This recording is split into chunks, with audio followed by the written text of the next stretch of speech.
Karena kita sering menerjemahkan akal itu kan pikiran, kecerdasan, ya kan? Bukan, kata Nabi, akal adalah nurun kolbi. Jadi cahaya yang di dalam kolbu. Makanya kalau orang yang sudah cerah, kolbunya sudah bercahaya, beda. Kecerdasan intelektualnya akan terdorong oleh kecerdasan spiritualnya. Karena dia sudah memiliki akal. Makanya ulul albab sering diterjemahkan orang-orang yang berakal. Gak masalah. Padahal sebetulnya ulul albab dua kata. Ulu albab. Ulu itu kalau bahasa Arab artinya pemilik. Albab itu dari lub. Dari lub. Lub itu bagian yang terdalam dari kolbu. Jadi kalau orang yang sudah tahu kolbu dan sudah masuk ke bagian yang dalamnya, bagian dalam dari kolbu itu namanya lub. Maka dia menjadi ahlul bait. Ahli-ahli baitullah. Sering disebut juga ulu albab. Nah, kalau orang sudah masuk ke dalam kolbu, ke bagian yang dalamnya, sudah masuk ke lubnya, berarti dia sudah bertemu dengan nur alan nur. Makanya disebutnya juga ulul albab. Nah, di Quran dikatakan ulul albab itu adalah orang yang sudah mengingat Allah dalam keadaan berdiri, duduk, dan berbaring. Simetri lagi, cocok. Ya, ini kajiannya agak berat. Kalau dengan kecerdasan spiritual, enteng-enteng saja. Jadi, sayaqulu sufaha minan nas. Orang-orang yang kurang akalnya. Jadi saya menyetujui terjemahan ini, ya. Di antara manusia akan berkata, ya, apakah yang memalingkan mereka dari kiblatnya yang dahulu mereka telah berkiblat kepadanya? Gitu. Jadi kalau orang yang nanya kayak gitu, pasti orang yang kurang akal. Gitu. Ngerti nggak? Apa sih yang memalingkan kiblatmu dari kiblatmu yang telah terdahulu? Kalau di sini dalam kurungnya banyak. Kiblat yang dahulu dalam kurung Baitul Maqdis. Kalau mau jujur, Baitul Maqdis apa sih artinya? Baitul Maqdis itu adalah tempat yang pernah dimasuki oleh Nabi Musa. Jadi sebetulnya suatu tempat yang suci. Bahkan Nabi Musa ketika mau masuk ke situ dilarang menggunakan kedua terompahnya. Jadi sebetulnya kalau Baitul Maqdis dalam kurung ini hanya diterjemahkan Palestina atau Yerusalem, itu juga keliru. Jadi kita itu harus melakukan suatu revolusi kiblat. Dari kiblat yang bersifat materi kepada kiblat yang melampaui itu. Dari mana perintah revolusi? Dari Quran. Li'ilafi Quraisy ilafihim rihlatas sita'i was-sayf falyabudu rabba hadal bait. Kan gitu. Falyabudu rabba hadal bait. Jangan kau sembah rumah itu, tapi sembahlah yang punya rumah itu. Jadi kalau pada tahap awal manusia tahu kiblat itu adalah materi, dengan revolusi yang diinginkan Allah dalam Quran surat Al-Quraisy, harusnya manusia segera bertransisi dari kiblat yang materi kepada kiblat yang non materi. Falyabudu rabb hadzal bait. Jangan sembah rumah itu, sembah yang punya rumahnya. Orang begitu nyampe di Masjidil Haram yang pertama kali nyampe sana, langsung histeris, teriak-teriak. Kenapa dia teriak? Itu adalah kerinduan kepada Allah. Baru ketemu simbolnya saja sudah begitu histeris. Yang paling berbahaya ketika dia merasa bahwa dia telah sampai di rumahnya. Kemudian dia berkeliling 7 kali dan merasa sudah menjadi tamunya. Ya Allah, mau berkeliling 70.000 kali, kalau masih di luar belum jadi tamunya, dan otomatis tidak akan pernah disuguhi apa-apa. Ya, tamu baru disuguhi kalau sudah duduk di dalam. Duduk di dalam, sopan, baru disuguhi. Kan Allah bilang, innalladzina qalu rabbunallah sesungguhnya orang-orang yang sudah menyatakan Tuhannya adalah aku, Allah, sumastaqamu, kemudian menjalankan istiqomah, tatanazzalu alaihimul malaikah, aku akan turunkan malaikah, aku akan bangun tekadnya, aku akan bangun karepnya, alla takhafu wa la tahzan, aku hilangkan segala rasa takut dan rasa khawatirnya, karena dia sudah merasa cukup bersama Allah. Kan di Quran surat Ad-Duha yang sudah kita bahas, wa wajadaka ailan fa'agna, aku dapati kamu dulu selalu merasa kekurangan, walaupun apa yang kamu mau sudah aku penuhi. Tadi terus saja merasa kekurangan, fa'agna, kemudian aku mencukupkannya. Ternyata perasaan kekurangan itu tak bisa dicukupkan dengan kelebihan harta. Perasaan kekurangan itu hanya bisa dicukupkan dengan Allah. Jadi dulu kita mengatakan orang kaya adalah orang yang memiliki harta, betul? Nah, sekarang saya kasih definisi baru.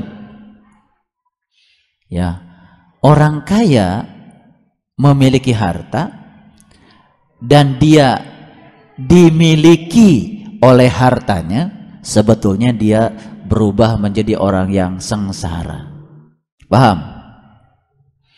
Dia kaya, menurut kacamata kita dia kaya karena memiliki banyak harta.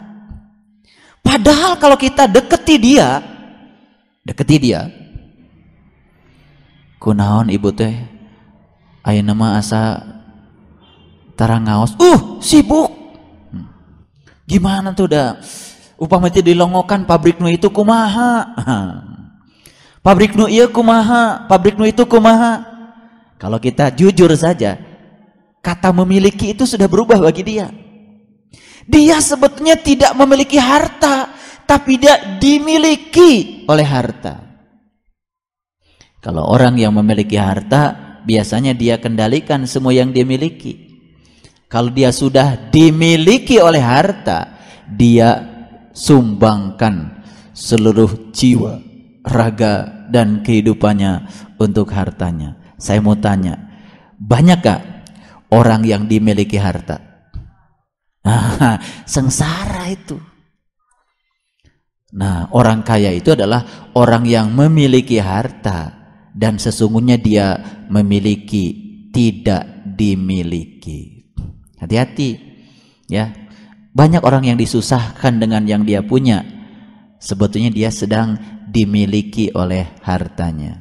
Jadi sebetulnya dia itu miskin banget karena dia tidak memilikinya. Makanya malamnya nggak tidur karena dia masih dimiliki oleh hartanya. Tidurnya pun disita oleh hartanya untuk diabdikan seluruh kehidupannya pada hartanya. Sebetulnya dia tidak memiliki.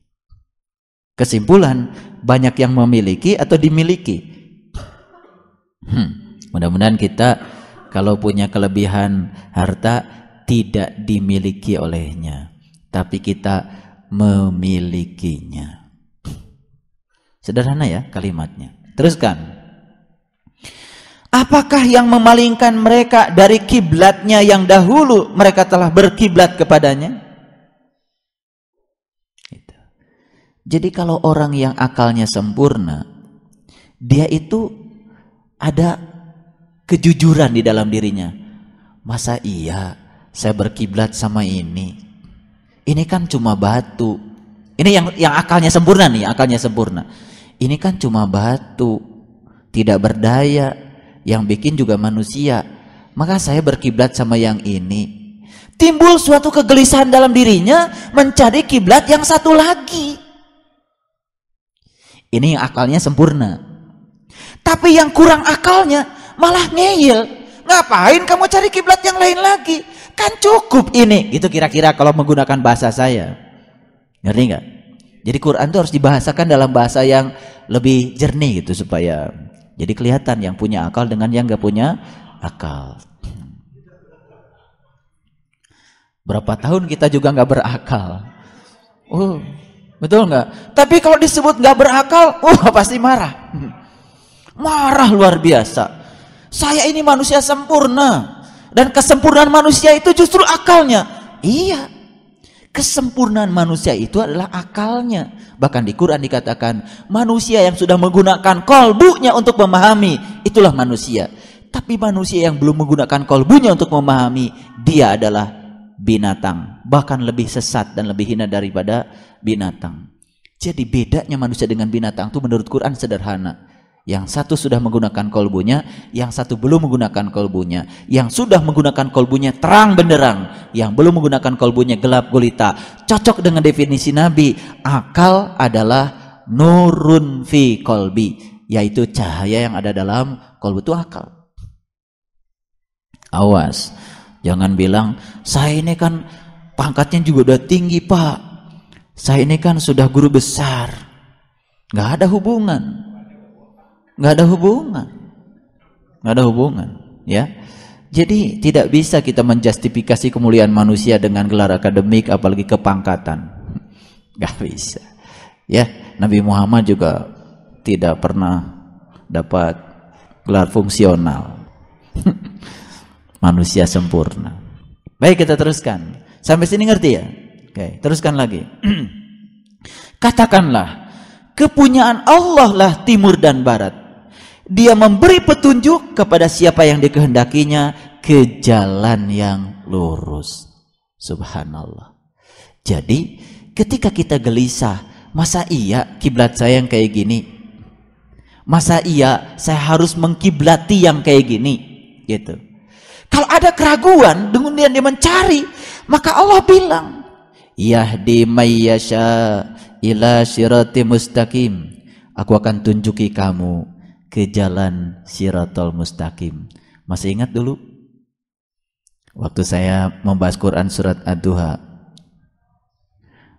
fa ammal yatima fala takhar wa ammas sa'ila fala tanhar. Aku dapati kamu dulu suka berlaku sewenang-wenang pada yatim. Aku dapati dulu kamu suka menghardik yang minta-minta. Masih ingat itu? Ada yang minta dari dalam, ada yang minta-minta dari dalam, kita hardiknya. Betul nggak? Kata yang di dalam, jujurlah kamu, amanahlah kamu, dorong dari dalam. Tapi karena dia itu didorong oleh kekuatan dari luar, kehidupan dari dalam gak hidup. Subhanallah. Wadduha wal-laili idza saja ma waddaka rabbuka wa ma qala walal akhiratu khairul laka minal ula wala sawfa yutika rabbuka fatarda alam yajid kayatiman fa'awa. Aku dapati kamu dulu yatimmu itu tidak ada lindungannya, tidak ada pelindungnya. Aku lindungi kamu. Fa'ammal yatima fala takhar. Aku dapati juga kamu dulu dalam keadaan berlaku sewenang-wenang kepada yatim. Fa'ammas sa'ila fala tanhar. Kamu juga suka menghardik yang minta-minta. Dikira-kira yang minta-minta nih pengemis. Bukan. Yang sering kita hardik tuh yang minta dari dalam. Bangunlah bangun, kata yang dari dalam. Nuh. Itu menghardik sebetulnya. Cuman berapa banyak orang yang sadar dengan Quran surat Duha itu? Ari ngiluan taraweh mau ngal peting. Imam maca ad-duha. Lulu gua. Padahal jelas. Wa ammasa ila fala tanhar. Kamu itu suka menghardik yang minta-minta. Yang minta dari dalam luar biasa. Kata yang dalam ngaji. Engke eta mah. Ngaji mah ya isuk.